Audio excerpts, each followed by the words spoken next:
Olá, tudo bem? Eu sou o Creteu e esse é mais uma aula ao vivo aqui de Tira Dúvidas, o Tira Dúvidas hashtag 1. A gente já tem aqui algumas pessoas na sala. Hoje é dia, que dia é hoje? Hoje é dia 5 de novembro e nós vamos começar aqui o nosso papo. Já temos o SBCT, a Marina, o José e o Júlio aqui com a gente, né? Então eu queria dar as boas-vindas a todos e todas e dizer que a gente pode começar aí com as dúvidas. Antes até de começar com as dúvidas, eu quero agradecer e comemorar ao mesmo tempo. Por quê?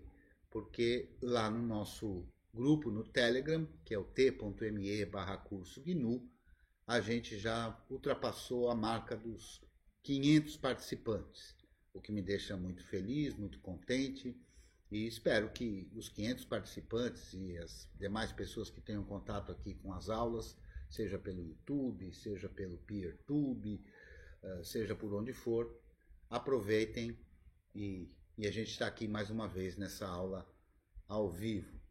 Então, se o pessoal quiser, o pessoal que está com voz e vontade de falar, pode se apresentar, pode dizer o seu boa noite. Vamos começar lá pelo José. José, diga lá seu boa noite. Boa noite, galera. Tudo bem? Maravilha. Júlio, por favor. Boa noite, pessoal. É um prazer participar da aula ao vivo aí. Maravilha. E o nosso SBCT, se quiser falar, pode falar também. Parece que ele quer ficar em silêncio, assim como a Marina. Não tem nenhum problema, não. O SBCT escreve aqui no chat para mim que ele está sem microfone. Não tem problema, não. Mas pode colocar as dúvidas aí, isso vale para todos, né? A gente está usando a ferramenta Jitsi na plataforma padrão, que é o meet.jitsi.si, para poder fazer a conferência, não é? E eu aqui estou usando o OBS Studio para fazer as gravações. Então, quem tiver a primeira pergunta, pode fazê-la.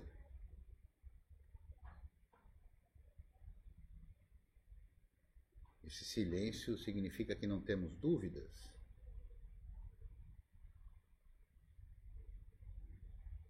Professor, Pois não. eu queria perguntar sobre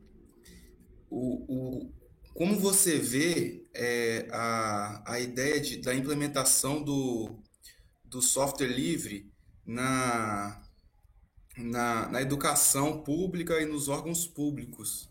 O que você tem para falar disso? Entendi. Olha, eu acho que, especialmente na educação, não vale só para a educação, mas especialmente na educação, software livre tem tudo a ver, né? Não há como alguém aprender um programa se não tem acesso ao código desse programa. Então, nem o professor é capaz de dar respostas se o código não estiver lá à disposição. Então, eu acho que a educação tem tudo a ver com software livre tem tudo a ver com a educação. Eu costumo dizer, inclusive, que não há no mundo nenhum único programador que, para aprender a programar, não tenha usufruído dos conceitos das liberdades que são garantidas pelos softwares livres. Veja só, a liberdade zero do software livre é a liberdade de poder usar para o que quiser. E veja, quando a gente vai começar a aprender a linguagem de programação, uma linguagem de programação, o professor ou o curso vai apresentar alguns códigos para que a gente possa ler esses códigos e ir aprendendo aquela linguagem de programação. E vai permitir a todos nós que a gente usemos aquele código para fazer alguma coisa. Então, nisso a gente vai estar usando a liberdade zero. Ao mesmo tempo, o professor vai incentivar, mostrando esse código, para que a gente compreenda o que esse código faz e também o professor vai sugerir que a gente faça modificações nesse código. E com isso a gente vai estar usufruindo da liberdade 1 do software livre.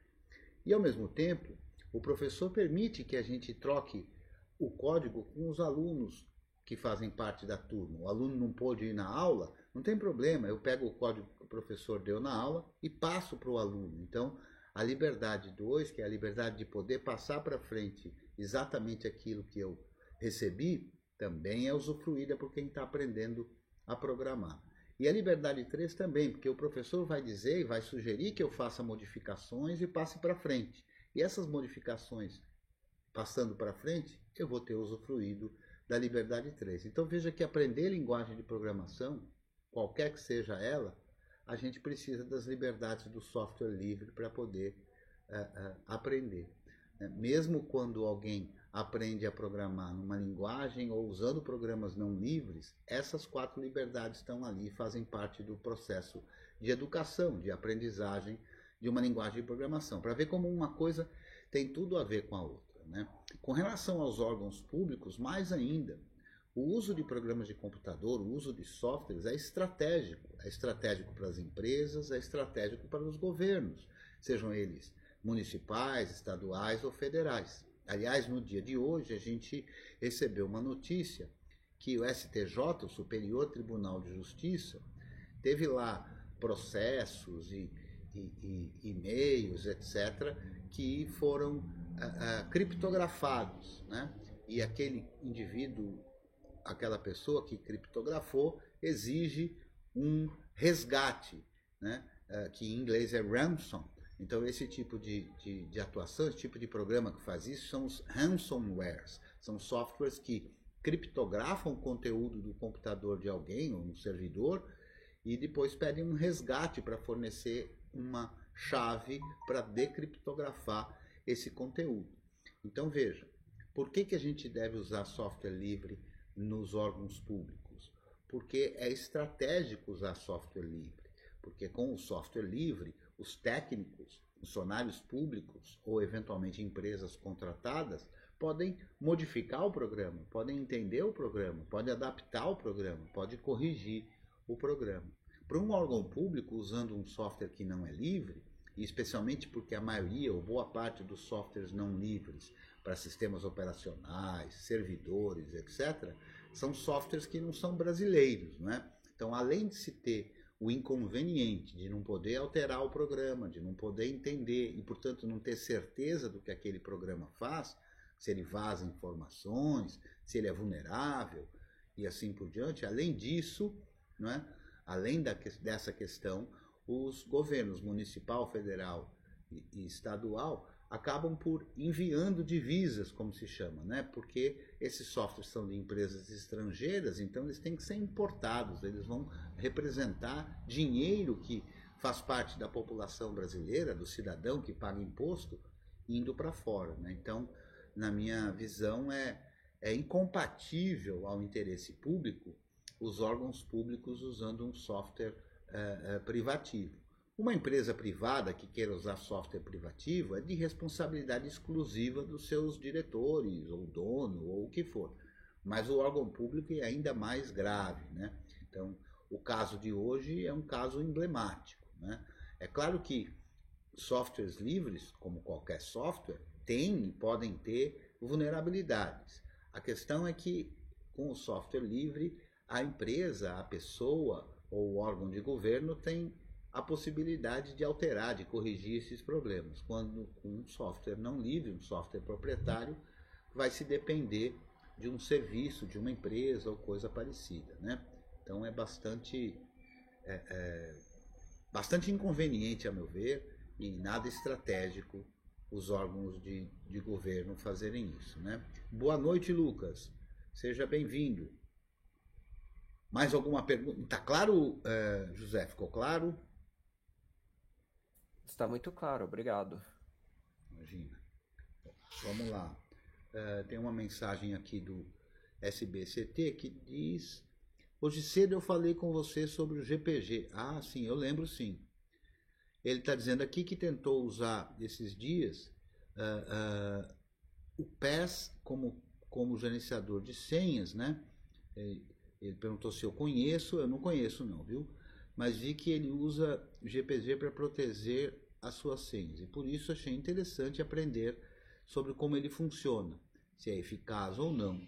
Já que não estamos tendo tantas dúvidas, pergunto que seria possível você dar uma passada geral quanto ao GPG.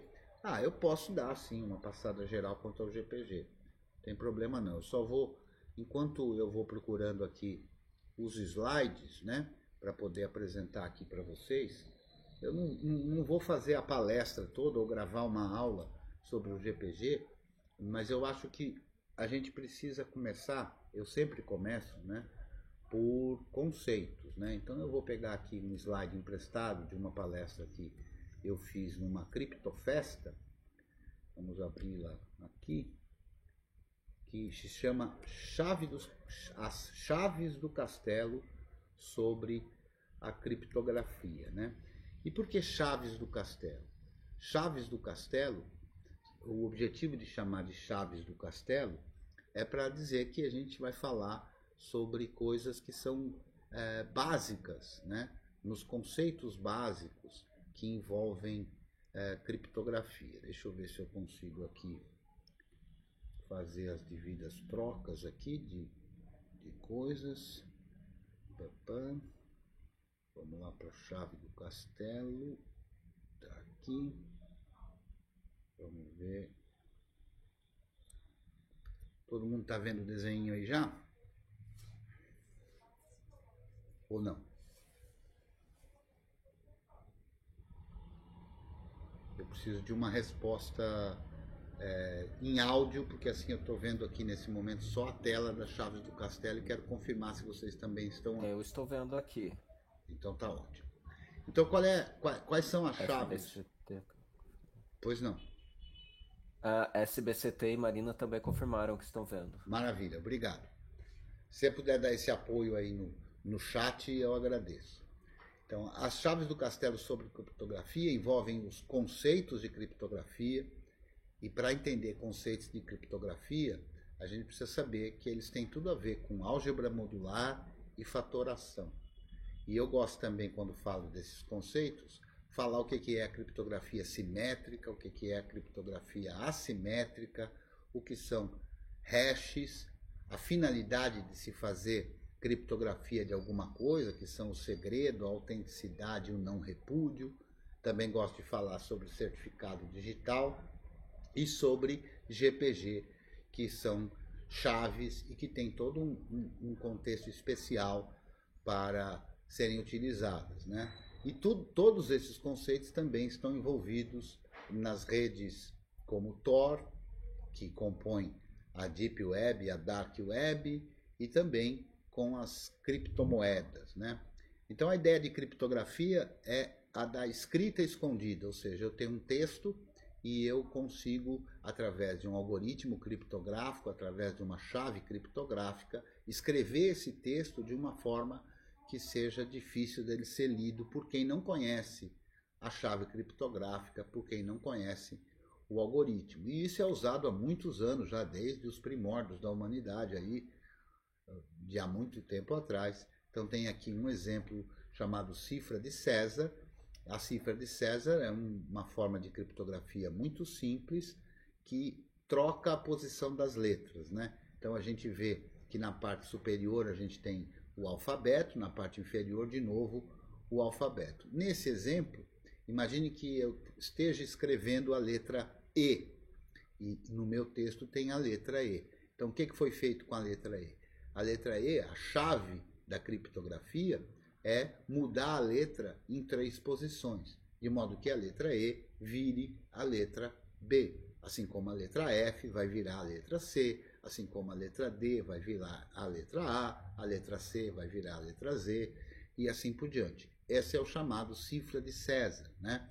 É claro que hoje em dia ninguém criptografa mensagens usando uma coisa tão elementar quanto essa, mas essa ideia de se ter uma mensagem e se trocar a posição para que ela seja representada de uma forma diferente, ainda existe hoje e está embutida nos algoritmos de criptografia mais modernos.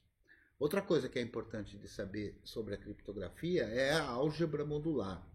A álgebra modular é aquela que nos garante, por exemplo, se a gente tem um horário, por exemplo, 2 horas da tarde, então a gente sabe que o ponteiro vai estar marcando o número 2.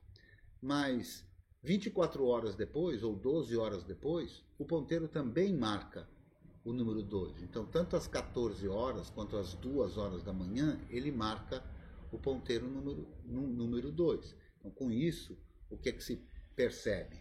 O que se percebe é que a álgebra modular é justamente essa do módulo, que é como se fosse o resto da divisão, né? E aqui tem um exemplo também que fala sobre o novis fora, né? O que é o novis fora? O novis fora é um exemplo de álgebra modular.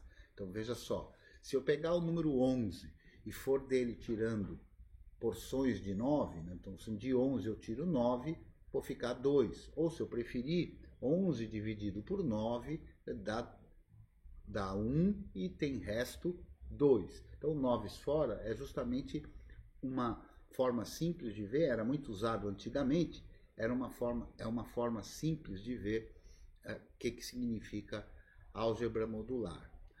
Outra coisa que está envolvida na criptografia são os números primos, né? Então, a álgebra modular e o novis fora é um exemplo de hash, né?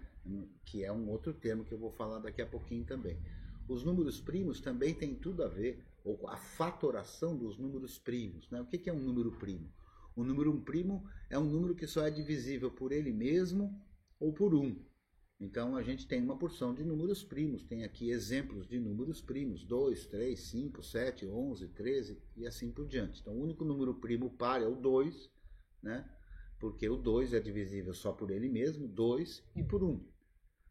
A partir daí, todos os números primos são também ímpares, mas nem todos os números ímpares são primos, como, por exemplo, o número 9, que falta aí nessa sequência. Por que o número 9 não é primo? Porque o número 9 é divisível por 3. Então, esses números primos são muito especiais, porque são números que não se consegue fazer divisão deles por nenhum outro, a não ser por ele próprio, e pelo 1. E é esse processo de pegar um número qualquer e encontrar nele quais são os números primos que compõem esse número, a gente chama de fatoração. E é justamente porque os seres humanos, através de sua matemática, têm dificuldade da fatoração de números muito grandes, é que se usa a criptografia. A criptografia depende do fato da gente ter dificuldade, leva tempo para conseguir fatorar um número primo muito grande, para conseguir fatorar números muito grandes, né? Então, em virtude dessa dificuldade matemática, é que a gente usa a fatoração e os números primos na criptografia. A criptografia tem basicamente duas formas de criptografia que nos interessa aqui agora. Uma delas é a criptografia chamada simétrica, né? Então, eu tenho um dado. Você consegue ver o cursor? Sim, conseguimos. Ótimo. Então, eu tenho aqui um dado através de um algoritmo, que é representado aqui por essa setinha azul, né? Um algoritmo, uma matemática que vai fazer a criptografia. Usando uma determinada chave, a gente chega no dado criptografado. Então, a criptografia simétrica, a gente tem um dado, passa por um algoritmo com uma chave e chega no dado criptografado. Quando a gente quer fazer a decriptografia, ou seja, obter novamente o dado, a gente pega o dado criptografado, passa também por um algoritmo, que é um algoritmo reverso daquele primeiro algoritmo, usando a mesma chave. Então, a mesma chave que é usada para criptografar é usada para decriptografar. Com isso, a gente tem a criptografia simétrica. E ela chama justamente simétrica porque ela tem a mesma chave. Existe uma outra forma de criptografia que é uma forma chamada assimétrica, que no lugar dela usar uma única chave, ela usa o que a gente chama de par de chaves. Então, é uma chave, embora criptograficamente se chame de chave, a analogia talvez seja mais simples de perceber com uma chave e uma fechadura, né? Para cada fechadura, a gente tem uma chave. Então, uma fechadura só é aberta por uma chave. E uma chave só abre uma fechadura específica. Então, a ideia do par de chaves é isso. São chaves criptográficas, um par delas, que se anulam, digamos assim, né? Então, são uma ligada à outra. Uma delas a gente chama de chave pública. Por quê? Porque essa chave pode ser publicada. Por quê? Todo mundo pode conhecer essa chave. A outra chave, que é o par desta chave pública, a gente mantém reservada conosco. Então ela é chamada de chave privada. E como é que funciona o mecanismo de criptografia? A gente tem uma informação, um dado, usa um algoritmo criptográfico de criptografia assimétrica, dá a esse algoritmo uma chave e obtém-se um dado criptografado. Quando a gente quer fazer o processo inverso, o processo da decriptografia, a gente então tem o dado criptográfico, passa pelo algoritmo criptográfico reverso, usando a chave-linha que eu chamei, que é o par daquela primeira chave. E aí eu consigo o dado. Então, essa forma de criptografia é chamada assimétrica, porque a chave que é usada para criptografar é diferente da chave que é usada para decriptografar. O outro conceito importante é o de hash, né? E o hash é uma função matemática que procura tratar da integridade. E ele é análogo àquilo que eu falei do novis fora, né? Então, se eu tiver uma mensagem como um povo e aplicar a ele um algoritmo de hash, a gente vai ter um conteúdo como resultado, que é um conteúdo que, independente da origem, independente do conteúdo para o qual eu estou calculando o hash, o resultado da função hash tem sempre o mesmo tamanho. E o que isso proporciona? Isso só proporciona a gente verificar a integridade, ou seja, se eu tenho uma informação e junto da informação alguém me manda o hash desta mesma informação, eu, de posse da informação, calculo essa função hash e verifico se o hash que eu obtive é o mesmo que o que me foi enviado. Se os dois hashes correspondem, as chances de que o que foi enviado tenha sido corrompido no meio do caminho é mínima. E você repara que pequenas modificações provocam grandes modificações no hash. Então, já a mensagem, um povo que não conhece, passando pelo mesmo algoritmo de hash, produz um hash que é completamente diferente. O primeiro começa com DFCD, o segundo com 0086.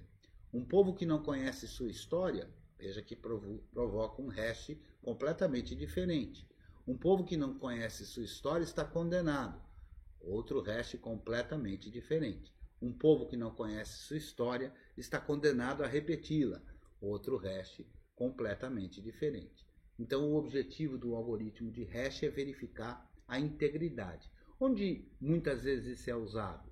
A gente que usa GNU Linux ou que usa o Debian, no Debian, por exemplo, se a gente baixar um arquivo, a imagem ISO do CD de instalação, existe lá no site do Debian também o hash dessa imagem. Então eu posso baixar a imagem ISO e, através de um programa, calcular o hash e comparar com o hash que foi fornecido lá pelo site do Debian. Se os dois hashes baterem, as chances de que a imagem que eu consegui fazer o download e a imagem que está no servidor do Debian, a chance disso não ser idêntico é absolutamente mínima. Por que a gente não consegue garantir? A gente não consegue garantir a integridade em 100% das circunstâncias, porque eventualmente pode ser que tenham dois conteúdos que produzam o mesmo hash. Quando isso acontece, quando alguém descobre dois conteúdos que ocasionem o mesmo hash, é falado que aquele algoritmo foi quebrado.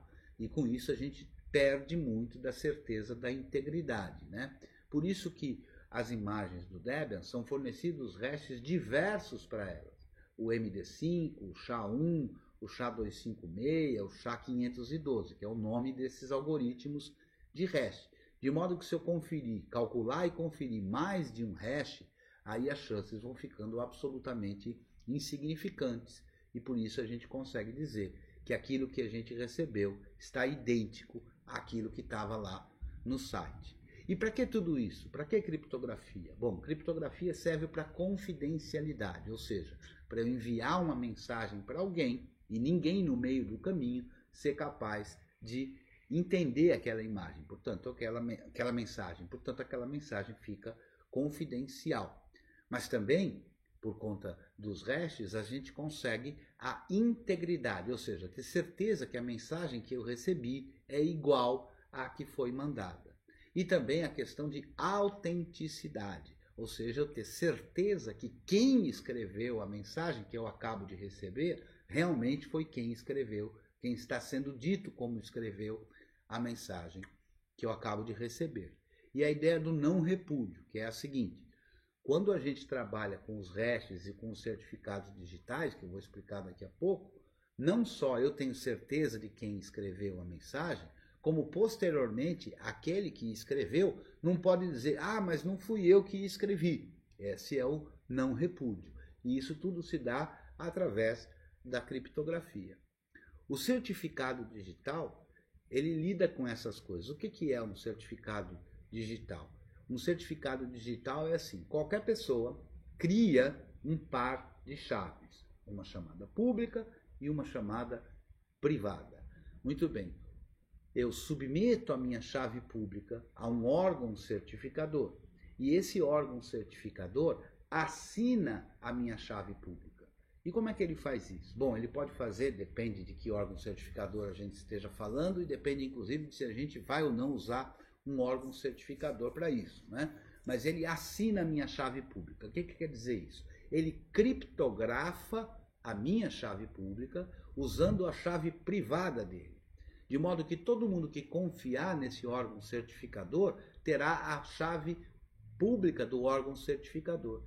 E, portanto, se a minha chave pública pode ser decriptografada pela chave pública do órgão certificador, é sinal de que o órgão certificador foi quem fez a criptografia. A esse processo a gente diz assinatura, assinar. Então, o órgão certificador assina. Se a gente confia naquele órgão certificador, a gente confia nas chaves públicas que o órgão certificador assinou. Isso é muito comum, e eu vou explicar também, de acontecer nos navegadores de web. Quando a gente usa GPG, a gente estabelece o que é chamado de teia de confiança ou de rede de confiança, né? Então, se alguém que eu confio assina a chave pública de alguém que eu não conheço, eu passo a poder ter confiança de que aquele alguém que eu não conheço é realmente quem é. Por quê? Porque alguém que eu conheço e confio disse que esse alguém é realmente quem é.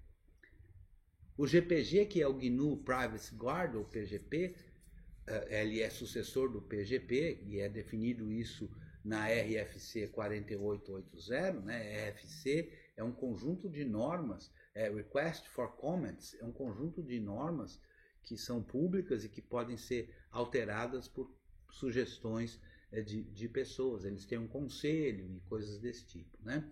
As chaves que a gente cria, o par de chaves, a chave pública, a gente envia para servidores de chave, de modo que qualquer pessoa com conectividade de internet pode ter acesso à nossa chave pública. A nossa chave privada a gente deve guardar as 7 chaves, né? Ou seja, guardar de forma bastante segura, seja num computador, seja num pendrive. E normalmente, para fazer a guarda dessa chave pública, a gente acaba por usar um algoritmo simétrico de criptografia. Então, mesmo que alguém roube nosso computador, tenha acesso ao nosso computador, roube o nosso pendrive que tinha lá a nossa chave privada, essa pessoa que roubou não vai ter acesso à nossa chave privada porque ela foi guardada criptografada, né? Eu não vou falar agora do Tor, do Deep Web, então o objetivo era falar só dessas iniciais aí da criptografia, né? Não sei se ficou claro para vocês ou não. E eu tenho que dizer também boa noite para quem chegou depois aqui, que é o Lucas. Boa noite, Lucas. Boa noite, Fázio. Quem mais que chegou? JNG. Boa noite, JNG.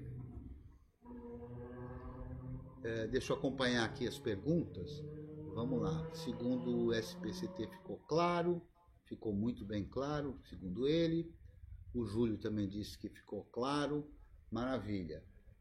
Fázio, você quer fazer pergunta? JNG, você quer fazer pergunta? Lucas, quer fazer pergunta? Esse silêncio é devastador.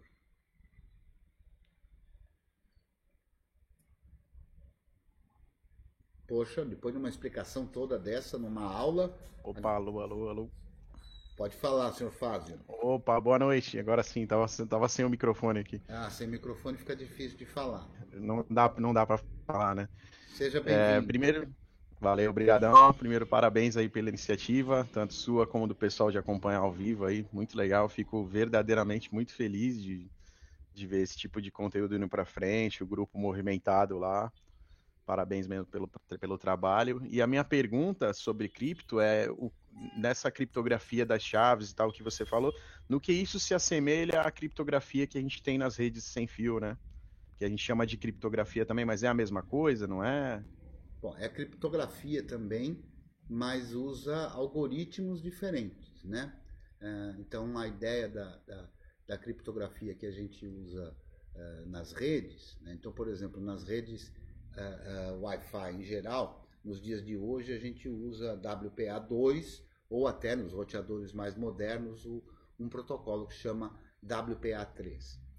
Esses protocolos eles se baseiam justamente nessas criptografias de chaves de criptografia simétrica. E como é que funciona isso? Todo mundo quando vai acessar uma rede Wi-Fi perguntar qual é a senha da rede Wi-Fi. Eu não gosto de chamar de senha, porque eu acho que isso não deixa claro o que aquilo é, né? Uma senha, normalmente eu uso o termo senha, quando diz respeito a uma autenticação de um serviço. Então, eu vou acessar um site, eu ponho lá meu nome de usuário e uma senha. O que a gente faz quando pede a senha da rede Wi-Fi em algum lugar? A gente, na verdade, está pedindo uma chave criptográfica, que é comumente chamada de PSK, ou Pre-Shared Key, chave previamente compartilhada. E como é que funciona no WPA? No WPA funciona assim. O meu computador, que tem uma placa de rede Wi-Fi, quer se conectar a um roteador Wi-Fi. Então, como é que ele faz? Ele tenta fazer essa conexão e vai para isso precisar de uma autenticação. E nesse protocolo WPA, ele vai usar essa chave para criptografar uma informação para poder fazer essa autenticação, sem senha. Essa chave ela não pode trafegar pela rede Wi-Fi de maneira aberta. Por quê? Porque qualquer um com um computador, com uma placa de rede, poderia gravar toda a informação que está chegando pelo ar, não é? Através da sua placa de rede Wi-Fi, e capturar essa pre-shared key. Então, o algoritmo WPA ele usa um critério que é, através de desafios, né? Ele criptografa uma informação e envia para o roteador. Para que o roteador possa saber que aquela placa é legítima, que aquele usuário que está tentando acessar a rede Wi-Fi é alguém que tem permissão de acessar a rede Wi-Fi. Mas na rede Wi-Fi não é só isso que acontece. Tem que acontecer o processo inverso também. Qual é o processo inverso? Eu como cliente, eu como usuário de uma máquina que está usando e conectando via Wi-Fi, eu tenho que ter certeza que eu estou conectando no roteador certo. Porque senão eu colocaria também as minhas informações em risco se eu enviasse uma informação para o roteador e o roteador fajuto dissesse, opa, beleza, sou eu mesmo que sou o roteador verdadeiro. E aí eu passaria a usar esse roteador e comprometeria as minhas informações. Então o protocolo WPA ele envolve essa troca de dados para validar tanto o cliente quanto o servidor. Tanto a máquina que está se conectando, e por máquina entenda o meu computador, o celular ou coisas desse tipo, assim como essa máquina precisa ter certeza de que o roteador é o roteador. A partir desse momento que se estabelece essa comunicação, que também é chamada de handshake, o roteador dá para mim a chave de criptografia que eu devo criptografar as informações que eu vou trafegar na rede. E essa chave, inclusive, é trocada por padrão a cada 300 segundos. Então a gente envia uma quantidade, 300 segundos corresponde a 5 minutos. a gente envia informações, todas elas criptografadas por essa chave que foi obtida através dessa troca de handshaking. Muito bem. Aí, passados 5 minutos, o roteador fala para mim, agora a chave de criptografia mudou. Você agora troca e passa a criptografar por outro. E como é que ele diz isso? Ele diz isso por essa primeira comunicação que já está criptografada, né? E aí criptografa e assim a gente vai trafegando criptografia. Por quê? Porque é preciso que ninguém no meio do caminho, e nem tampouco nenhum outro usuário legítimo da mesma rede, possa ter acesso ao tráfego de rede que se estabeleceu. No protocolo de rede Wi-Fi que existia antigamente, que era o WEP, essa forma de criptografia, todos os pacotes eram criptografados pela mesma chave de criptografia. De modo que se eu sou um usuário legítimo daquela rede, eu conseguia me conectar àquela rede através da criptografia WEP. Mas um outro usuário, que também é autorizado a usar aquela rede, poderia ter acesso a todas as informações que eu estou trafegando, que também não é legal. Depois disso, como todo mundo sabe que esse protocolo WEP usa a mesma chave criptográfica para tudo o que é enviado, ficou bastante fácil de, se alguém escuta essa rede, como a gente chama, ou seja, grava as informações que estão trafegando na rede sem fio, fica muito fácil, depois de uma quantidade razoável de pacotes que foram trocados, conseguir quebrar essa chave WEP. É alguma coisa que demora aí algumas horas, mas é bastante fácil de se fazer. Então, justamente por não ser uma senha, por ser uma chave criptográfica, não adianta nada usar um roteador bacana, com os protocolos mais modernos do mundo, super seguros, e usar uma chave 01, 2, 3, 4, 5, 6, 7, 8. Por quê? Porque alguém pode escutar essa rede. E esse processo de troca de handshaking, não há como impedir que ele seja escutado. Então, eventualmente, alguém pode ter um programa adequado para isso, um computador com uma proximidade, não é? E escute isso. Como essa informação foi trafegada com criptografia, não basta escutar para ter acesso à chave que criptografou aquilo. Mas depois de escutado, o invasor ele pode pegar o computador dele, que pode ser um computador de muito poder computacional, e sem precisar estar mais próximo das redes, conseguir, por brute force que a gente chama, né, conseguir, através de tentativa e erro, descobrir a chave. Portanto, uma chave como 0, 1, 2, 3, 4, 5, 6, 7, 8, 9 é descoberta muito rapidamente, coisa de alguns segundos. Então é importante para o processo de segurança que a gente use uma chave criptográfica difícil de ser quebradas, né? Então isso é fundamental para a gente conseguir o tráfego de informações no Wi-Fi de maneira segura, né? Mas não basta isso.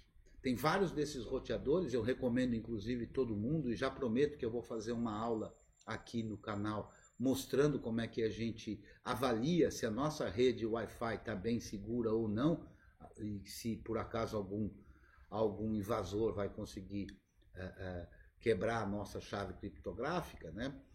Então eu já recomendo que todo mundo que porventura tenha isso desligue, que é um protocolo chamado WPS. O que é esse protocolo chamado WPS? Nós, seres humanos, somos muito ruins para guardar informações sem muito nexo, né? Então, a gente tem muita dificuldade de gravar uma senha do tipo W3E45G % cifrão. Eu nem vou ser capaz de repetir. Se eu tivesse falado um conjunto de palavras, talvez eu fosse capaz de repetir. Então, em virtude dessa dificuldade que a gente tem de armazenar na nossa cabeça uma chave criptográfica que seja bastante segura, foi criado esse protocolo WPS. Esse protocolo WPS era para ele funcionar assim. Chega alguém na sua casa, você tem lá uma chave criptográfica super difícil, e aí a pessoa lá no celular vai ter dificuldade de digitar aquilo, vão ficar horas ali tentando digitar aquilo. Além disso, você ia ter que dizer para essa pessoa, em voz alta, essa chave criptográfica. Você não tem certeza se tem alguém escutando pela parede com um copo na parede, algum vizinho escutando o seu papo com o seu amigo que acaba de chegar em casa. Então, como é que é feito isso? Esse protocolo WPS serviria para você chegar até o roteador fisicamente, apertar um botão. A partir do momento que você apertou um botão e até tipo 1 minuto depois, o funcionamento muda um pouco da rede. Então, a pessoa quando for se conectar, ao invés de ela digitar aquela chave criptográfica super difícil, ela digita um número de 8 dígitos, que você também definiu. Então, você diz lá, você digita aí 123 768 94. Pronto, 123 768 94. A pessoa digita e aí, através desse protocolo, a chave criptográfica toda completa e complexa é trocada.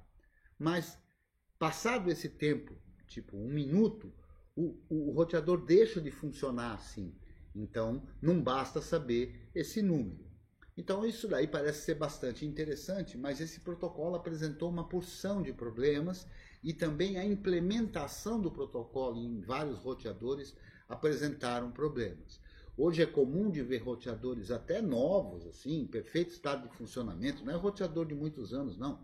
Roteador novo, bonitinho, que ainda são vendidos nas lojas, que tem esse protocolo WPS habilitado o tempo todo, e não apenas quando alguém aperta o botão. E justamente por estar habilitado o tempo todo esse serviço está à disposição e, portanto, vulnerável, né?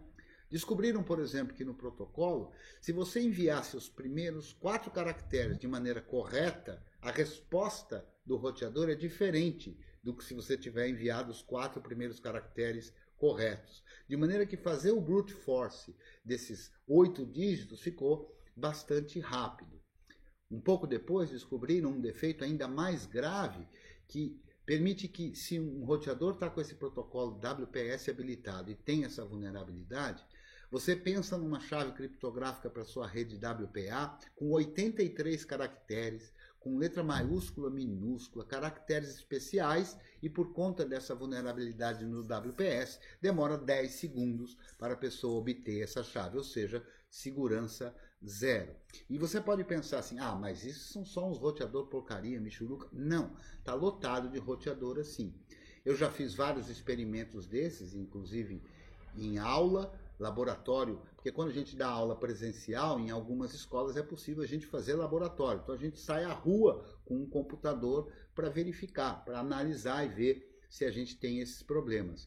E fatalmente em todas as aulas dessas a gente acaba voltando para o laboratório com umas 2, 3 chaves criptográficas de redes, de empresas, de pessoas que estão espalhadas pelo meio da rua e que estão vulneráveis, né? Então esse é um caso bastante grave que a gente tem que tomar cuidado e estar sempre atento, né? Existem formas de você desabilitar esse WPS acessando a interface de administração do roteador, para não deixar ele vulnerável a isso, né?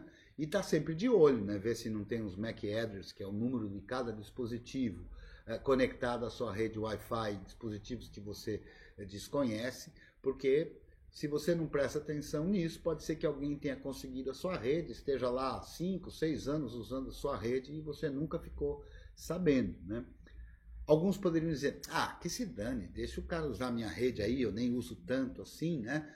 Não é uma questão de preservar a sua banda ou o seu plano de dados que você tenha com a sua operadora. Mas uma vez que alguém conseguiu acesso à sua rede Wi-Fi, essa pessoa pode tentar fazer mais coisas, como, por exemplo, conseguir ter acesso ao seu computador, à sua TV espertinha, a um servidor que você tenha na sua casa, a impressora que você tenha na sua casa e coisas desse tipo, comprometendo ainda mais, não só o Wi-Fi, mas tudo que pode ser aí para frente usado, como, por exemplo, comprometer a criptografia de quando você acessa um banco ou um site e eventualmente até vir a obter as senhas que você usa para acessar um site, um banco e coisas desse tipo. Ficou claro, Fábio? Eu achei bem legal. Tinha mais 2 observações aí, não sei se é de conteúdo da aula também. E outras pessoas também podem falar, não precisa ser só o Fábio, não. Uma é uma notícia recente, do dia 5, né? Que é hoje. tá no Tecmundo, falando sobre... Na real, a pergunta é, a criptografia é tão efetiva assim que pessoas mal intencionadas conseguem fazer isso aqui que diz na notícia? Eles falam que hackers estão cobrando resgate do STJ, né, do Supremo Tribunal de Justiça, para liberar a base de dados dele, do STJ, que foi totalmente criptografada, né? Então, se é tão efetivo assim, e eu lembro de ouvir falar alguma coisa sobre números primos, e é por isso ou não, queria que você abordasse essa parte também de como que funciona e por que é tão efetiva a criptografia. E se você permite a tiração de sarro, os alunos aqui já sabem que você sentou na janela, você pegou o bonde andando e está querendo sentar na janelinha, né? Ah, com certeza. Cheguei bem depois também. Chegou mas depois, eu já tinha falado um pouco disso, mas não tem problema. Olha, essa notícia é bastante recente, né? Na verdade, eu tinha falado parte disso antes de começar a aula, no nosso papo introdutório. Mas o que acontece? Essa notícia é bastante recente, né? De que o Superior Tribunal de Justiça teve os dados, as bases de dados criptografadas, né? Boa noite, Lucas Barros. E alguém estaria então pedindo um resgate para conseguir decriptografar de novo esses dados, né? Como é que normalmente funciona isso, né? Isso não tem nenhuma relação com a criptografia.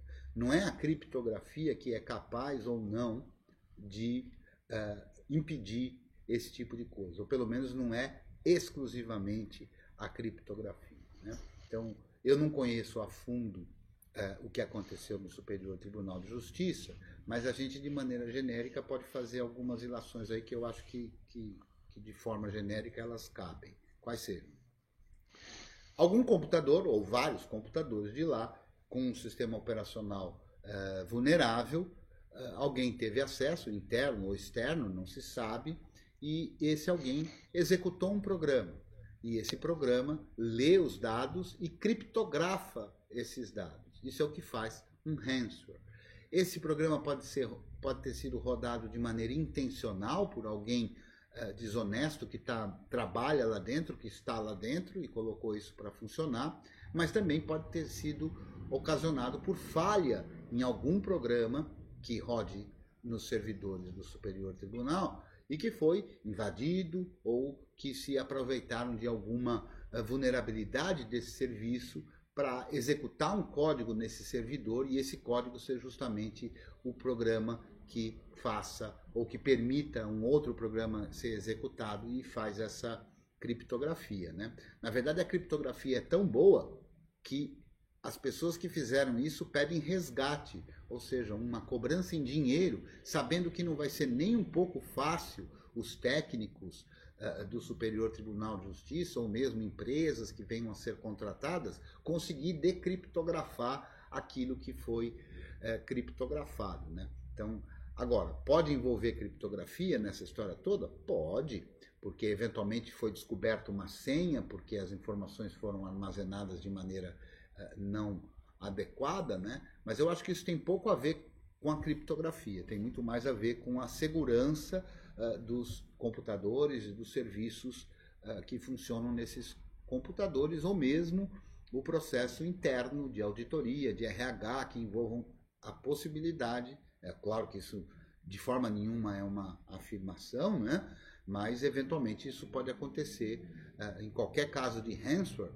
Isso pode acontecer tanto com, por exemplo, um funcionário insatisfeito, como um programa ruim, um programa com uma vulnerabilidade gravíssima, né, que permitiu a execução de um código malicioso que, com ele, criptografou todos os dados, né? Então, esse é o caso que nós estamos vivendo. Eu não vi ainda se o próprio Superior Tribunal de Justiça se manifestou confirmando isso ou não, eu só vi a notícia, né? Mas de toda forma, aqui para o nosso caso da aula, vale a ocorrência disso, de ransomware em qualquer instituição, que já ocorreu no passado e tudo. Teve inclusive um ano que foi moda, isso aconteceu muito, porque se aproveitaram de uma vulnerabilidade que permaneceu muito tempo corrente, né, no Microsoft Windows, e aí a gente tem muitos servidores, tivemos muitos servidores com Microsoft Windows e também desktops e tudo que foram submetidos aí a ransomware, né? Legal.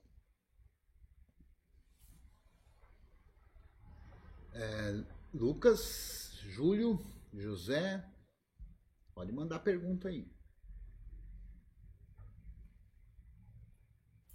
Enquanto a essa história do STJ, se eles conseguiram fazer esse ataque de ransomware no STJ, isso não indicaria também que seria possível fazer um ataque mais direcionado para cometer fraudes, por exemplo, alterar petições de processos e tudo mais, e fazer algo realmente mais grave para o público em geral, e para a sociedade como um todo?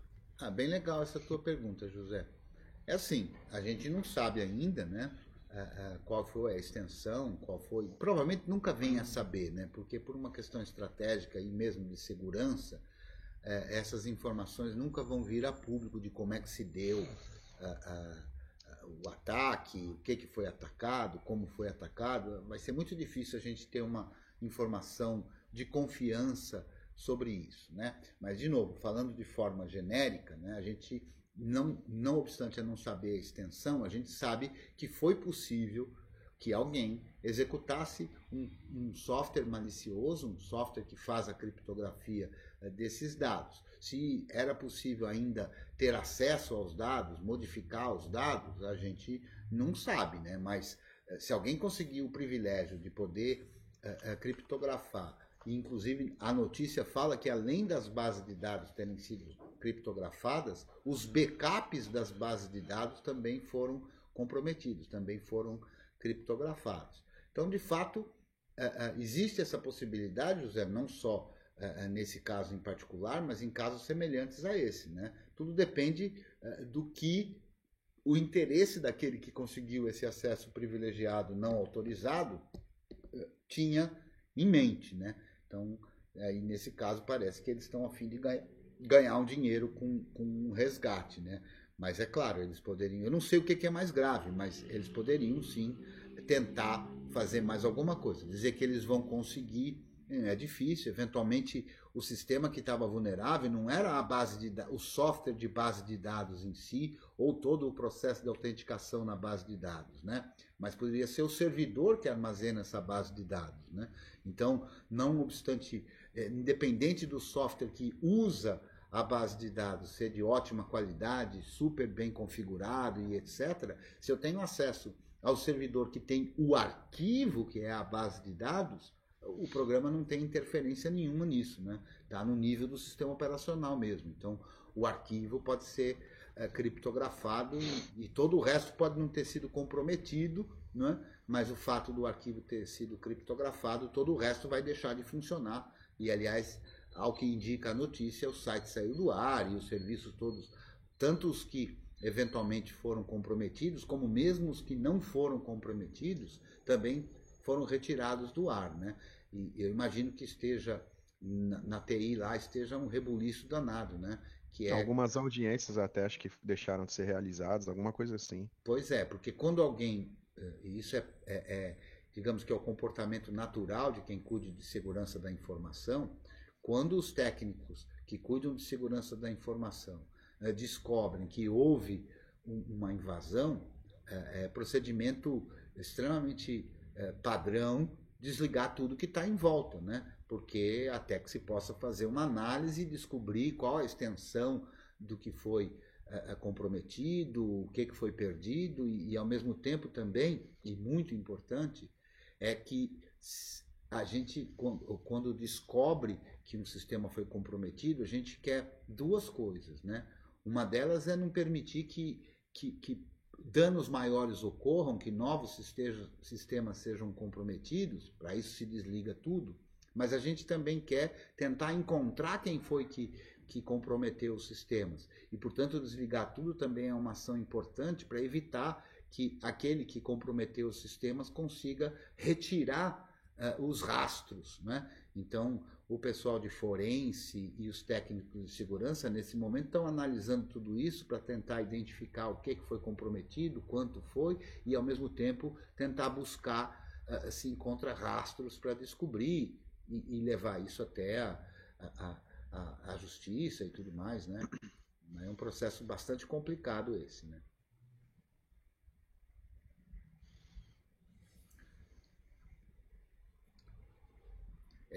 Olha, é engraçado, né? Você que não teve oportunidade de vir aqui na aula ao vivo, né? E eu que dou aula há tantos anos, eu tenho notado o seguinte: eu acho que eu não vou mais querer dar aula presencial, sabe? Porque na aula ao vivo fica todo mundo quietinho. Na aula presencial é uma zoeira danada, mas na aula ao vivo o pessoal parece que não sei, tem. Eu agradeço, porque assim a gente não compromete a gravação, né? Mas enfim, pode falar, pode fazer a pergunta, não tem problema. Eu quero, não só nessa aula, mas nessa e nas demais, eu quero deixar que a gente fique com uma aula que seja divertida ao mesmo tempo, né? Que seja leve e tudo. Então a participação de quem está aqui presente ao vivo é importante, né? Então o Lucas, os dois Lucas aqui, temos um Lucas Vieira e um Lucas Barros, até que eu tenha visto aqui, eu acho que não houve nenhuma manifestação deles aí. Pode dar boa noite, pode falar, pode perguntar, a gente está aqui para isso. Assim como o Júlio falou um pouquinho, mas ficou quieto, né, Júlio? Pode falar também. E a Marina também, se quiser escrever uma pergunta aí, não é, Marina? E o SBCT também. Vamos lá, gente. Vamos participar aí, que senão eu fico sozinho aqui. Serra Bravo Tchalitango é o ICAO do aeroporto de Curitiba, né? Ah, pode ser. Fala, Lucas, você ia falando aí. Primeiramente, boa noite. Eu cheguei um pouco atrasado e eu perdi um pouco. Só que eu achei bem interessante sua explicação sobre a criptografia de redes sem fio, nossas locais, né? Que a gente utiliza aqui dentro de empresa, dentro da própria casa da gente, esse tipo de coisa.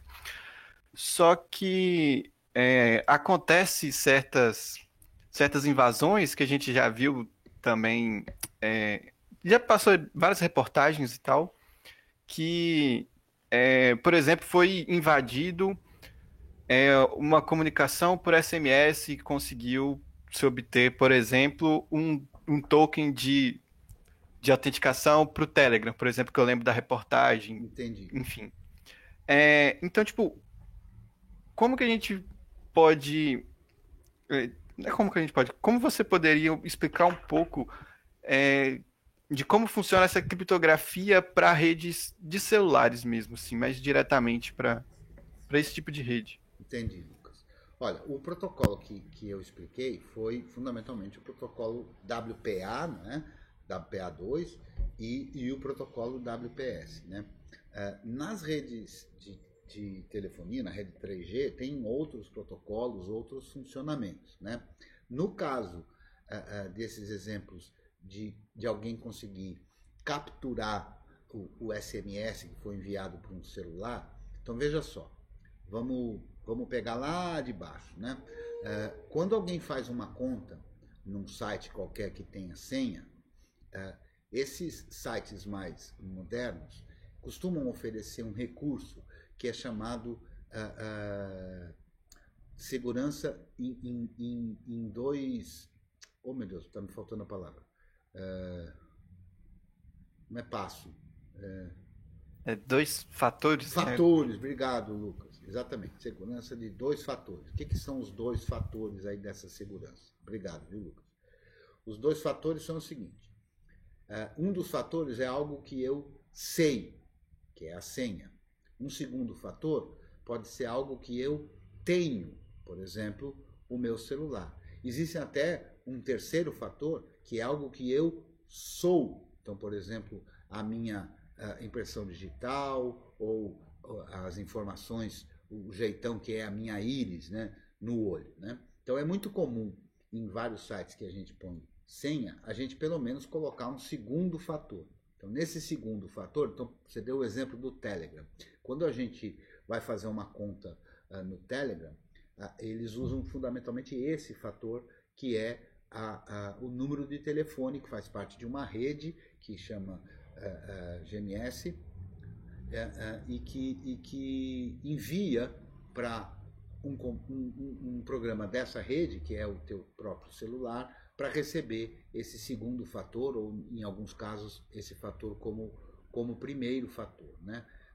Como todo protocolo de comunicação, existe a possibilidade de ter falhas, né? Então, esses sistemas costumam usar equipamentos, uma das formas, são sistemas que costumam usar equipamentos que escutam, ou seja, que gravam as informações que estão pelo ar e, eventualmente, fazem-se passar por uma torre de celular válida, né? E com isso consegue colocar um outro telefone, por exemplo, como se fosse o mesmo telefone que tem o mesmo número. Existem várias modalidades, né? Outras formas seria violar o chip do cartão e conseguir produzir um chip igual àquele primeiro, né? No caso de softwares que têm esse tipo de autenticação, como por exemplo o Telegram e outros tais, existe a possibilidade, por exemplo, se alguém agora pegar um aparelho de telefone ou o computador e acessar o Telegram e passar o meu número de telefone, o que vai acontecer nesse momento? Nesse momento, o Telegram vai enviar um SMS para o meu telefone, mas também vai indicar aqui na tela do meu navegador, que eu estou logado no Telegram, que alguém tentou acessar a minha conta de um outro dispositivo. E vai me mandar um código. Então, se for eu mesmo, eu simplesmente coloco aquele código e pronto, eu estou autenticado. Então, eu já estava autenticado na interface web ou no software do Telegram, e aí com esse novo dispositivo, eu recebi o código no dispositivo anterior e a autenticação se deu. Então, há circunstâncias em que, imagine, uma pessoa, por exemplo, deixa o computador sem travar a tela ou coisas desse tipo, conectado no Telegram, por exemplo. Eu sei o número daquela pessoa, pego um aparelho telefônico qualquer ou um outro computador, coloco o número da pessoa e quando o Telegram envia esse código, eu olho no computador da pessoa, vejo o código, coloco lá, pronto. Eu estou conectado na conta dela e aí eu posso conseguir baixar todas as mensagens que foram enviadas no passado, posso enviar mensagens por ela e coisas desse tipo.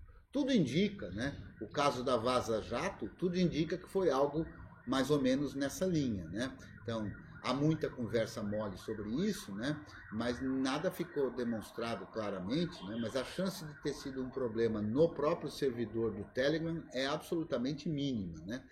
Porque é muito mais fácil fazer dessa forma que eu descrevi, né? Então a gente tem que ter cuidado onde a gente usa o computador, tem que ter cuidado quem é que tem acesso aos nossos computadores e coisas desse tipo. Então, essa é uma forma bastante fácil, inclusive, de roubar a conta de alguém numa mídia social, né? Estou lendo aqui. Pode falar. Entendi. Outra coisa que eu queria perguntar Pois também é que você falou que pode ser simulado assim, que você é uma torre, né? E para conseguir ingressar um novo dispositivo, um novo celular, como se fosse algum outro que já existe. Mas com a evolução, a gente vê, sei lá, sinal 2G, 3G, vai evoluindo por aí.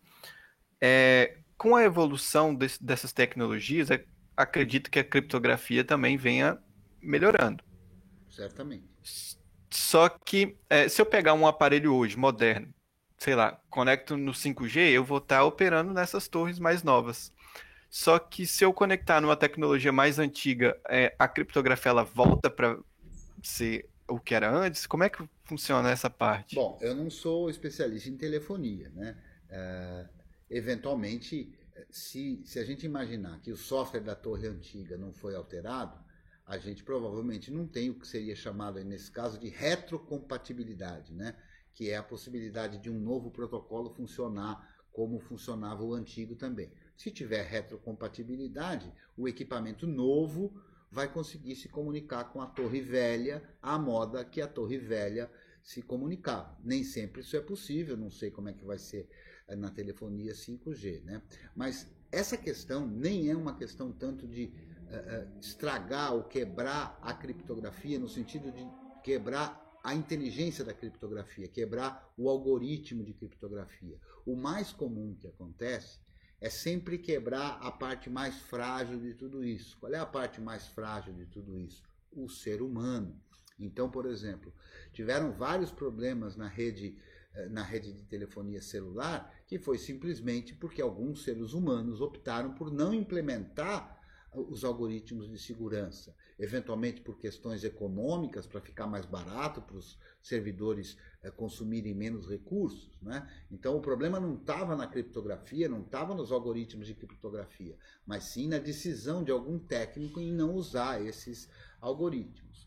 A outra parte que é a muito mais frágil ainda, somos nós, os usuários, né? Porque nós, os usuários técnicos, temos talvez um pouco mais de cuidado, mas nem sempre, né? Então, é importante que nós, usuários, tenhamos um conhecimento mínimo que seja para entender o tipo de comportamento que a gente deve ter em tudo isso, né? Então, trocar senhas, não deixar computador na mão de outros, não usar o computador de outros, tudo isso faz parte, né? Porque nesse exemplo que eu descrevi sobre o Telegram, basta que alguém esteja lá com um computador à amostra, né? Ou mesmo que nesse computador tenha executando um software que ele não sabe que está sendo executado e que está lendo as informações que estão na tela dele, que estão trafegando pelo navegador. Então todo o processo de criptografia vai por água abaixo, né? Porque a criptografia, precisa ficar muito claro isso quando se fala de criptografia, a criptografia se dá sempre entre dois pontos. Então, tem um aqui, tem outro aqui. Esses dois precisam se comunicar. A criptografia se dá porque os algoritmos vão servir para que só esses dois tenham acesso à informação que está sendo trocada, não é? Agora, na tela do meu computador, que eu estou lendo aqui mensagens no meu computador, embora elas estejam trafegando criptograficamente, quando elas estão no meu computador, elas não estão criptografadas, elas estão aqui no meu navegador de web. E quando elas chegam no destino, elas também não estão criptografadas, tanto que elas aparecem lá no navegador de web da pessoa destino da mensagem. Então, se aqui eu tenho um programa rodando que consegue ler o conteúdo que está no meu navegador, eu vou estar vulnerável. Quando eu escrevo, então, por isso que, por exemplo, em celular é importante tomar cuidado com isso, né? Mas vamos supor, eu acesso o computador de alguém e lá eu coloco o site que eu quero acessar, digito o meu usuário, digito a minha senha. Como é que eu vou saber se aquele computador não é meu? Como é que eu vou saber se naquele computador não tem um programa que grava tudo que é teclado? O nome se dá isso de keylogger, né? É um tipo de programa que intercepta a comunicação do hardware com os programas, né? Com o kernel, e consegue gravar tudo que é digitado. Então, para essa pessoa que tem controle sobre esse programa, os usuários e as senhas que forem digitadas naquele computador vão aparecer lá num texto, e isso pode ser enviado, né? Então, se você usa um navegador de web e sai baixando qualquer coisa e rodando qualquer coisa, e especialmente se você usa um sistema operacional que é muito vulnerável, como o Microsoft Windows, e usa de maneira equivocada, você pode ter um programa desse rodando na sua máquina sem você saber. Ou se você então usou o computador de alguém, no computador de alguém pode ter um programa desse, ou porque a própria pessoa colocou por algum motivo que você desconhece, ou por má fé mesmo, né? Ou porque ela foi invadida de alguma forma, ou ela tem algum malware rodando no computador dela e gravando todo o usuário e senha. Então não tem criptografia que dê conta disso, né? O site está criptografado, está tudo criptografado, mas o programa que está em execução não está criptografado. O programa em execução está sempre decriptografado, né? Então a gente tem que tomar cuidado bastante com tudo isso também. No celular, diferente do computador que a gente tem um teclado, né? No celular o teclado não é um teclado. No celular o teclado é um programa de computador. Então, se esse programa de computador de alguma forma foi comprometido, então muita gente pensa, eu vou usar um joguinho aqui e esse jogo custa não sei quanto, mas eu sou muito malandro e eu descobri que tem aqui um site que oferece o programa de graça, né? E aí o cara se acha muito esperto, baixa esse programa e roda esse programa no celular. E aí o jogo não funciona ou funciona mal, mas a essa altura o programa já instalou, por exemplo, um keylogger. Então tudo que a pessoa está digitando está sendo armazenado por esse programa e eventualmente enviado para um servidor aí do invasor, né? E aí a pessoa vai lá de boa e digita o usuário dela, a senha dela, e está tudo sendo gravado e enviado para fora. E depois vai dizer, o meu celular foi clonado, minha conta foi clonada, né? Porque, infelizmente, essas notícias, via de regra, chegam por pessoas que são de pouco conhecimento e também mal assessoradas ou, enfim, fazem um mau trabalho. Então a informação que chega para o público, ao invés de ser educativa, ela é glamourosa, né? Então, nossa, os hackers invadiram. Essa notícia mesmo que saiu hoje fala dessa forma. Hackers invadiram, isso aqui. E isso tudo é uma tremenda bobagem, não ajuda ninguém a entender. É claro que as pessoas comuns não têm que entender isso, não precisam entender isso com profundidade. Boa parte das vezes não é o interesse delas esse ramo da ciência e assim por diante, né? Mas qualquer pessoa que use um celular, qualquer pessoa que use um computador, precisa ser educada minimamente, né? Então, do mesmo jeito que a gente sempre ensinou as crianças a atravessar a rua, e para atravessar a rua precisa olhar para os dois lados, né? Qualquer um aqui de nós provavelmente já teve o pai, a mãe, o avô, a avó, a tia, ou quem quer que seja. Olha, filho, você tem que olhar para os dois lados quando vai atravessar a rua. Isso é educação, né? Então essa mesma educação que se dá para as crianças, para as coisas normais do dia a dia, precisa dar para as crianças e para os adultos que começaram a mexer tardiamente nos computadores, quando adultos, a educação básica de como lidar com essas coisas, né? E o que a gente vê é apenas desinformação. Então, o sujeito às vezes tem até vontade de entender. Aí ele sai procurando, ele vai nos jornais regulares ou nos sites regulares e só vai ver bobagem. Hacker invadiu, um vírus, o antivírus, o firewall. Essas bobagens todas como se fossem panaceias que resolvem o problema. Mas as pessoas ficam sem saber quais básicas atitudes elas podem tomar para para minimizar os riscos. Veja, não há a possibilidade de eliminar riscos, né? Para a gente não estar vulnerável, o único jeito é desligar o computador, né? Mesmo se eu tirar ele da rede, pode ser ainda que tenha alguma coisa rodando lá nele que de alguma forma vai me colocar vulnerável, né? Então a gente tem que estar com cuidado o tempo todo, mas tem um monte de práticas que são importantes de serem feitas. Então o que acontece? Tem muita gente... me deu calor aqui, tem muita gente que usa as mesmas senhas, por exemplo, para tudo que é serviço, né? Então o cara acessa o Gmail, ele usa uma senha. Ele acessa o Facebook, a mesma senha. O Twitter, a mesma senha. O Instagram, a mesma senha. O site da Carochinha, que ele fez um cadastrozinho bobo lá para poder comprar uma pizza, ele usa a mesma senha. Ou como fala o Júlio, ele usa a senha 12345, né? Então o que acontece? Se algum desses sistemas for de alguma forma comprometido por uma questão de segurança, ou alguém que trabalhe lá dentro, ou mesmo por uma empresa de não muita preocupação com segurança, o sujeito tem lá um servidor. O HD do servidor ficou pequeno e ele resolveu então comprar um HD maior. Aí ele compra um HD maior, ele pega o HD pequeno e formata, não é? Ele vai lá e formata o HD, aí pronto, aí ele põe lá na máquina dele, viu que não apareceu nada, ele fala, putz, apaguei o HD.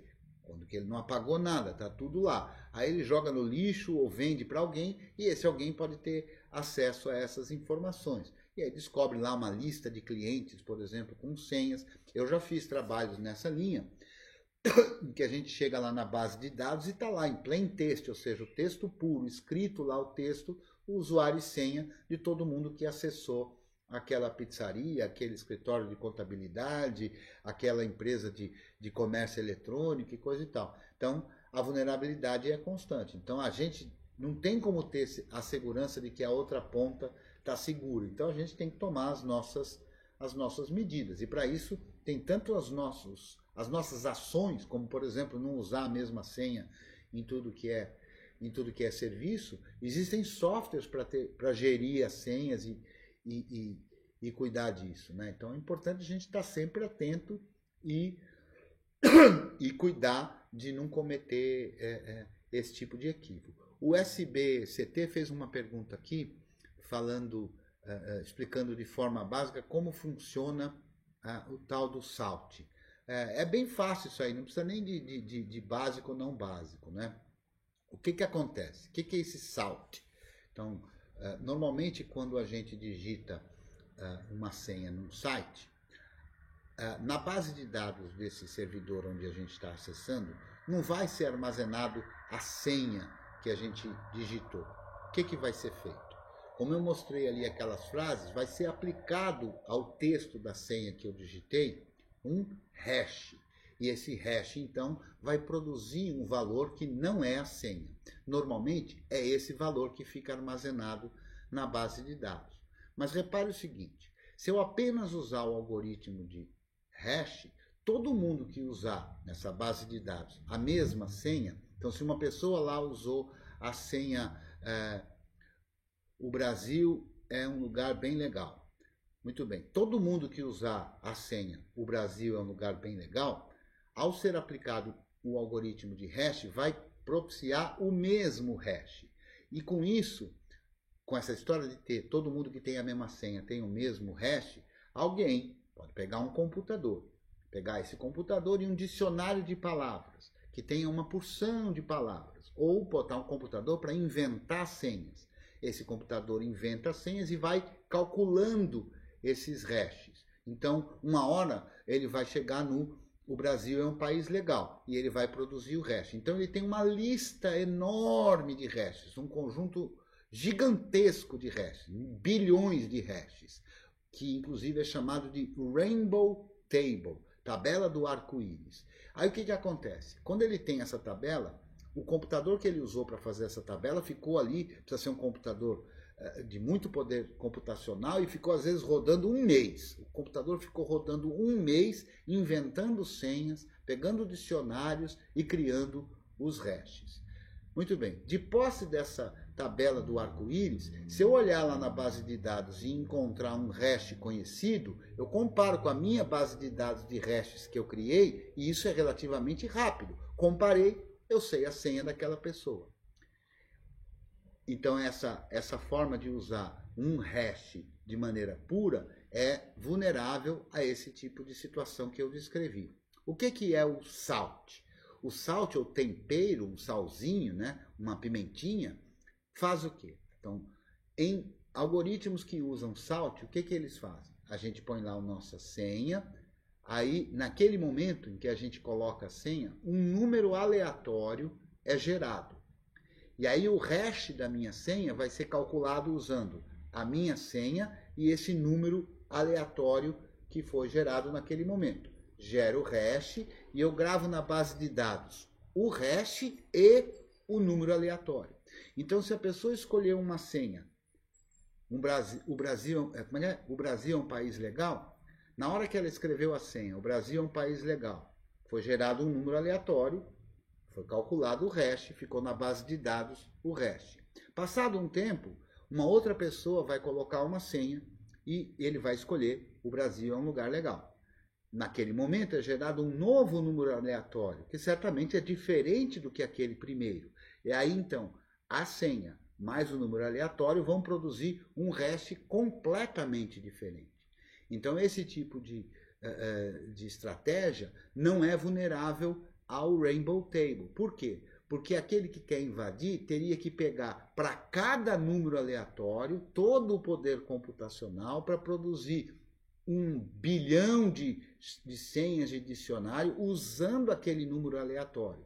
Para poder pegar a outra senha idêntica a essa, ele teria que fazer o mesmo processo computacional, só que dessa vez usando o segundo número aleatório. Então, dessa forma, com o SALT, a gente exige que aquele que queira quebrar a senha precise de um poder computacional muito maior, né? E esse poder computacional, assim, para ter uma noção disso, né? Algoritmos que usam SALT, como são os hashes das senhas num sistema Debian, num sistema GNU Linux, né? E aliás eu vou até mostrar aqui para vocês, para a gente não ficar sem terminal na aula de hoje, né?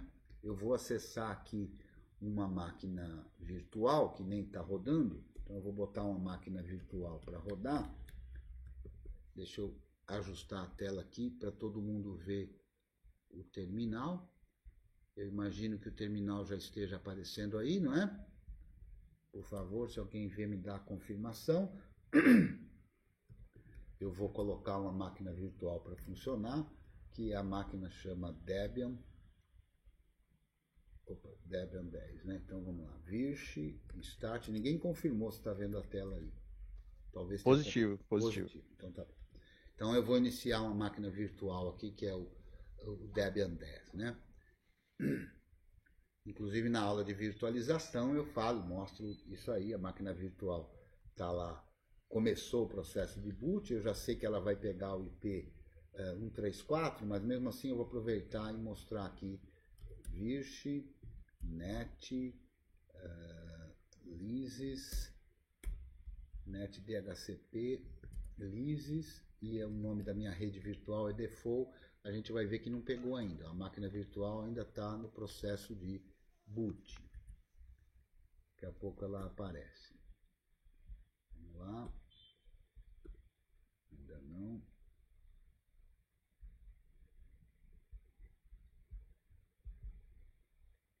Deixa eu ver se eu enxergo a máquina aqui, porque eu não vi ela aqui. Está rodando, muito bem. Vamos olhar lá. Olha lá, pronto. Então agora a gente vê que isso aqui é como se fosse o relatório do meu servidor DHCP, então eu vejo que a máquina recebeu o IP 192.168.100.134. Eu vou logar nela com o usuário root.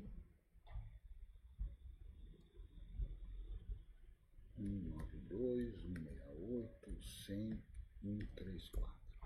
Loguei, ele aqui pede, ó, veja, a gente tem um vídeo aqui que mostra como é que usa a chave criptográfica para a conexão SSH. Então, eu estou usando aqui e eu precisei digitar uma chave, uma passphrase. Passphrase de quem? Da minha própria chave criptográfica. Então, a minha chave criptográfica, o par de chaves criptográfico, precisou ser decriptografado para poder usar a minha chave privada. Então, muito bem, assiste essa aula lá que explica isso em mais detalhes. Estou aqui na máquina mini, né? E nós vamos olhar um arquivo muito especial aqui, que só a toda poderosa Rutinha pode olhar, que é o /etc/shadow. E por que só toda poderosa Rutinha pode olhar esse arquivo? Justamente porque nesse arquivo tem os hashes das senhas de todos os usuários do sistema. E como é que ele mostra aqui? Ó? Vamos pegar aqui, por exemplo, o usuário Zé. Se você der um print screen nessa tela, depois você pode tentar fazer o brute force, tá? Então a gente tem aqui, ó, cada linha corresponde a um usuário, né? E aqui a gente tem uma linha, embora não caiba na tela, é uma linha só. Essa linha é dividida em vários campos, que a gente chama, né? Em vários pedacinhos, né? E esses pedacinhos têm como caractere divisor o caractere cifrão. Então no primeiro pedacinho, no primeiro campo, eu tenho 6, que indica que algoritmo de criptografia está sendo usado, de hash, aliás, está sendo usado. Aí aqui eu tenho esse JF, Q maiúsculo, L, G, J, A, etc. Isso é o salt, isso é o tempero. E aí eu tenho aqui o hash resultante dessa conta de hash que usou a minha senha ou a senha do usuário Zé, mais esse salto. E aqui eu vou mostrar um exemplo. Eu vou mudar. Vocês vão ter que acreditar em mim, é claro, porque eu não vou passar a senha aqui. Deixa eu ver, acho que tem aqui tem um programa que faz isso, que eu não estou lembrado o nome dele aqui agora, mas eu acho que é Paz. Mas vamos fazer aqui na mão mesmo. Eu vou mudar a senha do usuário Zé. E eu prometo para vocês que a senha que eu vou usar é 1, 2, 3. De novo, 1, 2, 3. Pronto, defini a senha do usuário Zé. E eu vou agora mudar a senha do usuário Luanda. E eu prometo para vocês que vou digitar a mesma. Ó. 1, 2, 3. 1, 2, 3. Então, os dois usuários, Zé e Luanda, têm a mesma senha. Mas repare agora no Shadow. No usuário Luanda, o número aleatório que foi gerado no momento da criação da senha foi esse aqui. Ó. G-O-R-D. E o número aleatório que foi gerado no momento da definição da senha do usuário Zé foi esse outro aqui. De modo que o hash resultante, o do Zé é esse 40WK, etc., e o da Luanda é o KBM, etc., são diferentes. De modo que se alguém, porque pegou de um HD, porque comprometeu o sistema, ou mesmo porque administra o sistema. O fato de eu administrar um sistema não quer dizer que eu possa saber a senha dos usuários. Se eu sou a toda poderosa routine, eu consigo mudar a senha do usuário, consigo remover o usuário, mas não é seguro que eu possa ter acesso a qual a senha do usuário.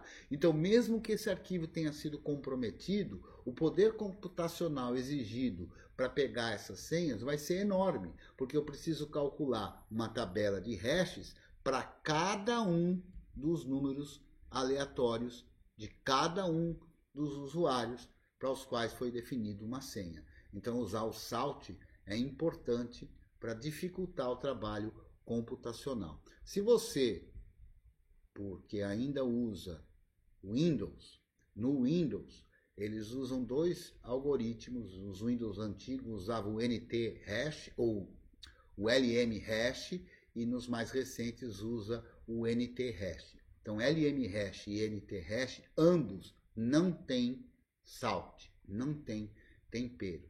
É por isso que a gente consegue usar, por exemplo, um software chamado OPH Crack, que vai estar na descrição desse vídeo, que você consegue, botando numa máquina que tem o Windows, por exemplo, tem um live CD desse software, você consegue capturar os hashes das senhas usados naquela máquina com o Windows e, é claro, dependendo do grau de complexidade das senhas, conseguir descobrir algumas dessas senhas que foram usadas nesse servidor Windows ou nesse desktop Windows.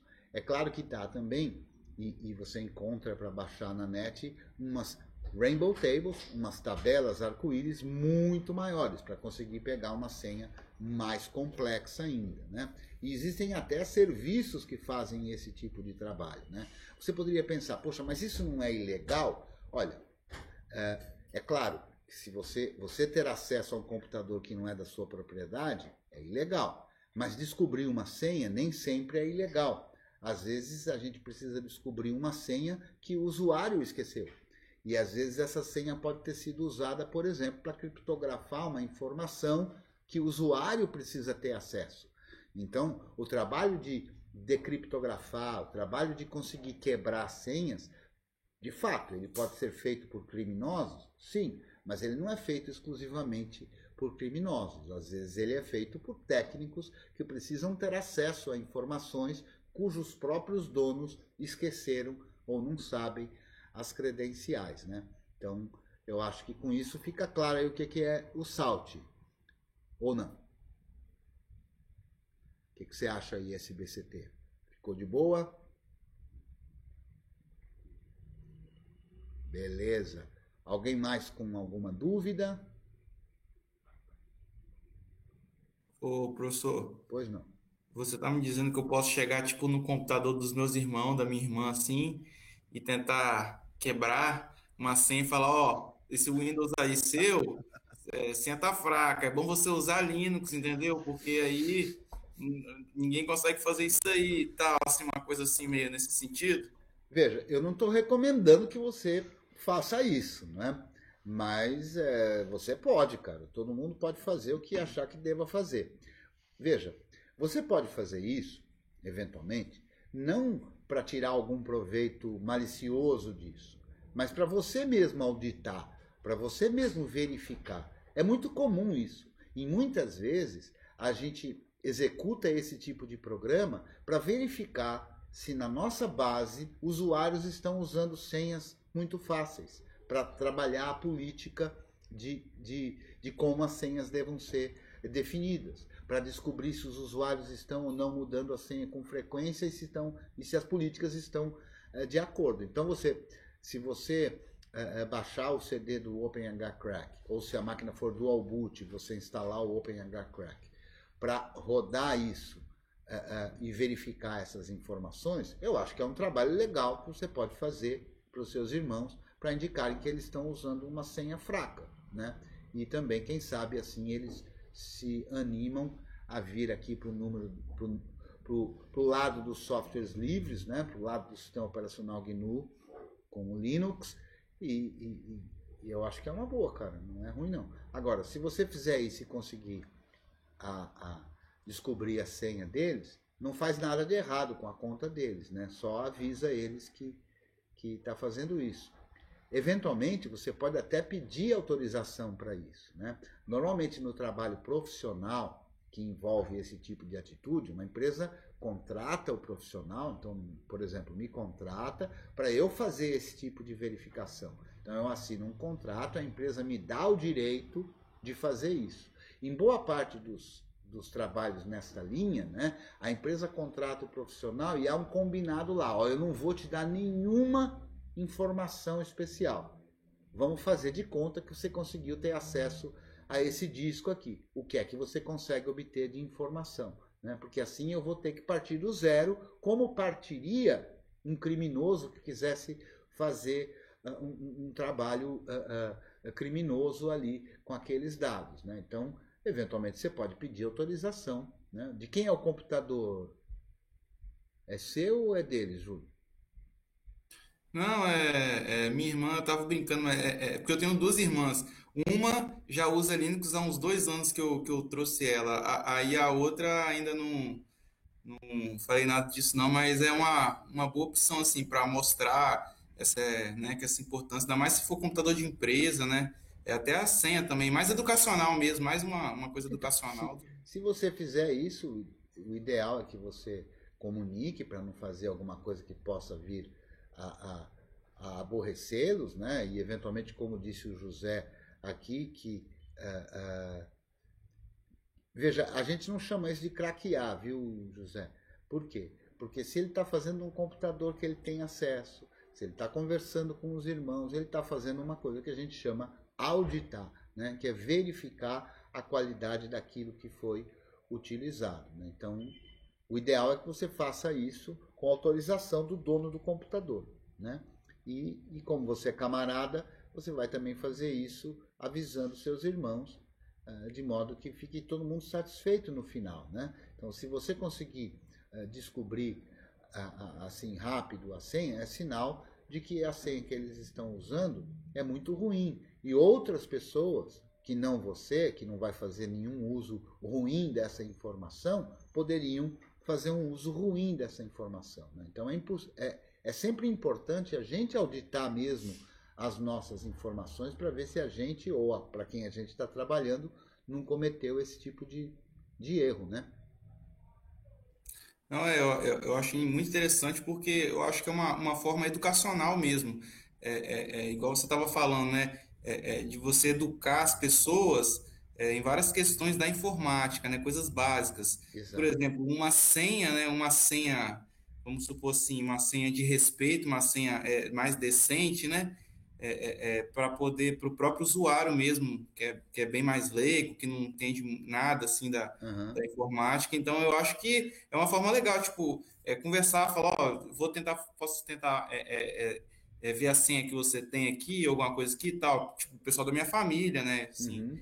e fazer um teste desse, eu acho que é bem legal mostrar, ó, tá vendo? Você tem que melhorar nesse ponto aqui e passar toda a informação, né? Eu acho bacana. Eu acho que isso e isso vai te preparando. Na medida em que você faz isso, com a devida autorização, isso vai te possibilitando aprender como essas coisas funcionam. Porque não é uma coisa assim facinho, simplinha, que você apenas roda um programa e as coisas acontecem e você nem sabe o que aconteceu, né? Você tem que aproveitar essas oportunidades para entender, né, por que isso acontece, como isso acontece. Por quê? Porque qualquer um que for trabalhar na área, ou qualquer um que queira se precaver melhor, é importante saber como que a coisa funciona, né? Então, sabendo como a coisa funciona, você vai conseguir entender o que é que você precisa fazer para não estar vulnerável a como a coisa funciona, né? E eventualmente lá na frente, em algum momento, que você queira se tornar um profissional desse tipo de atividade, é fundamental você conhecer tudo como essas coisas funcionam, que é justamente para poder auditar, verificar, aprimorar como é que elas funcionam e se a empresa para a qual você está trabalhando está vulnerável a isso ou não, né? Às vezes esse tipo de assunto é delicado, muitas vezes porque as pessoas talvez não tenham compreensão direito de como são as coisas, né? Então, as ferramentas que são usadas por parte de uns criminosos para usurpar, tirar, roubar, furtar informações são exatamente as mesmas usadas pelos técnicos para verificar se aquele servidor, se aquele computador está ou não vulnerável aos criminosos. A única diferença é que um tem autorização para fazer e tem objetivos que têm a ver com o trabalho dela, outros não têm autorização para fazer. Mas o trabalho em si, tecnicamente falando, é exatamente o mesmo, é idêntico. As ferramentas, inclusive, vão ser muito parecidas, se não exatamente as mesmas, né?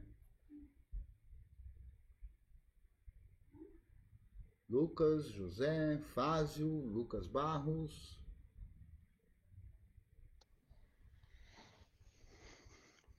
Para mim, maravilha. Tá, tem um tempo aí já, não sei qual é a tua intenção também de aula. A gente está aqui conversando já tem 1h e 35 minutos, né? Eu acho que, não sei se alguém tem mais alguma dúvida final, eu acho que já é um momento da gente encerrar essa e dizer que, se tudo correr bem, na quinta que vem a gente está aqui de novo com mais uma aula ao vivo.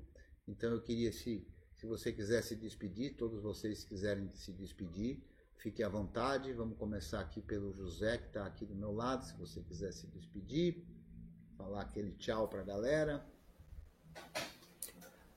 Pois bem, galera, muito obrigado pela aula de hoje, foi muito informativo. Foi um prazer aprender mais sobre o GPG e outros temas de segurança de redes aqui, e de internet, criptografia e assuntos correlatos. E eu dou aqui meu tchau. Parabéns pela aula. Obrigado, José. Espero aí nas próximas. Júlio. Bom, primeiramente queria agradecer aí toda a informação que foi passada, eu gostei muito. Que bom. Tenho acompanhado as aulas, para quem ainda não assistiu às aulas aí do Cretil, recomendo muito, tem muita informação legal. E é isso aí, pessoal. Até a próxima aí, valeu. Falou. Valeu. Lucas Vieira. Queria agradecer também. Estou tentando processar, porque é muita informação nova, né? Mas muito interessante, muito válido. Queria agradecer uma pessoa aqui, né? Meio aleatória assim, mas eu queria agradecer o Júlio, porque eu sou amigo do Júlio e ele jogou o link assim meio solto no grupo. Aí eu falei, vamos ver, entrei, entendeu? Então, Que bom. queria agradecer aí. Tá certo. Curti demais a aula. Cheguei um pouco atrasado por causa disso, porque eu realmente não conhecia, mas não tem eu problema, curti não. muito. Depois a gente vai publicar. Pretendo continuar, porque Que ótimo. eu gostei bastante, achei a forma de explicar bem interessante. E é isso aí. Meu boa noite para todo mundo. Beleza, boa noite. O Lucas Barros, se quiser falar, o SBCT. Eu só queria agradecer mesmo, porque eu cheguei assim no finalzinho, né? Finalmente, mas eu consegui absorver bastante conhecimento, então eu queria agradecer. Eu fiquei sabendo também pelo Júlio, que me mandou o link. E eu fiquei muito interessado, porque eu vi que tipo, tem bastante informação que eu não sabia rolando aqui e eu aprendi bastante coisa hoje. Do pouquinho tempo que eu fiquei aqui. Que bom. Muito obrigado. O SBCT pelo chat lá também disse que gostou da aula e dá aquele tchau. Fázio. Opa, primeiro parabenizar o Cretil aí pela iniciativa, por todas as aulas do curso. Essas online também são sensacionais. Como o pessoal fala aí, precisa ter coragem para fazer uma aula online, assim, responder perguntas, né, à vontade. Parabenizar o pessoal também aí por fazer parte. Vocês estão acessando realmente um conteúdo muito, muito incrível mesmo, muito bom, e criando uma comunidade, né? Acho que isso também é muito legal, uma coisa que a gente gosta. E parabéns aí a todos pelos 501 membros lá do grupo do Telegram. É isso aí.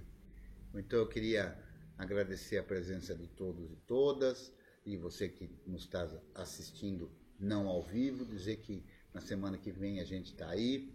E se você está gostando aqui do nosso trabalho, você pode apoiar, dando o seu joinha, caso você tenha gostado do vídeo, se inscrevendo no canal, caso você ainda não seja inscrito, compartilhando, que isso é muito importante. E se você quiser e puder nos dar uma ajuda financeira, estão aí os QR Codes para serem lidos ou na descrição desse vídeo. Eu quero ainda dizer, hoje não tem o slide, mas vou dizer por aqui. Quero dizer que se você tiver com dúvida, nos procure lá no nosso grupo no Telegram, que é o t.me/curso GNU. Eu espero que você tenha gostado dessa aula, que você apareça nas próximas, apareça nos grupos e faça parte aí da nossa comunidade, aprendendo cada vez mais. Bons estudos a todos e até a próxima. Um abraço e até lá.